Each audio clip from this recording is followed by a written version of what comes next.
বাংলাদেশ থেকে আমদানি করা পণ্যের উপর ৩৫% শুল্ক নির্ধারণ করেছে যুক্তরাষ্ট্র।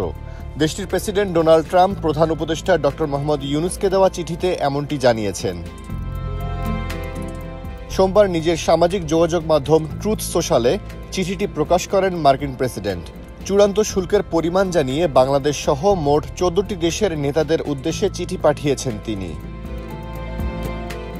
এর আগে গত এপ্রিলে বাংলাদেশি পণ্যের ওপর ৩৭% শুল্ক আরোপ করেছিলেন তিনি, যেখানে আগে ছিল গড়ে ১৫%। পরে দেওয়া হয় ৯০ দিনের শুল্ক বিরতি, যা শেষ হচ্ছে ৯ জুলাই। চিঠিতে ট্রাম্প লেখেন, ১ আগস্ট থেকে যুক্তরাষ্ট্রে পাঠানো সব ধরনের বাংলাদেশি পণ্যের ওপর ৩৫% শুল্ক আরোপ করা হবে।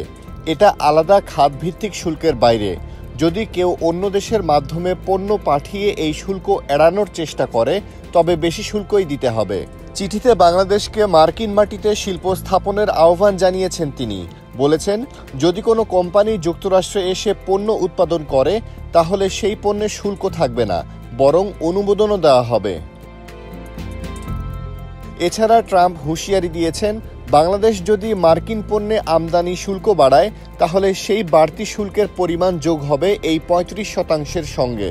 তিনি আরও জানান, এই দুই দেশের সম্পর্কের উপর ভিত্তি করে এই শুল্ক হার বাড়তেও পারে, কমতেও পারে।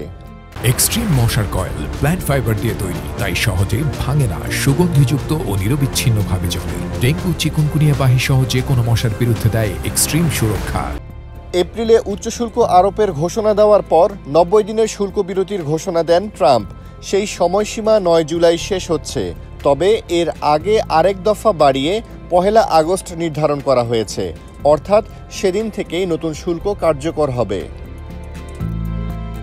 এদিকে আগের ৩৭% পাল্টা শুল্ক প্রত্যাহার বা কমানো নিয়ে ৯ জুলাই যুক্তরাষ্ট্র বাংলাদেশ বৈঠক হওয়ার কথা রয়েছে। তবে এর আগে ২% শুল্ক কমিয়ে ৩৫%-এ রাখলেন প্রেসিডেন্ট ট্রাম্প।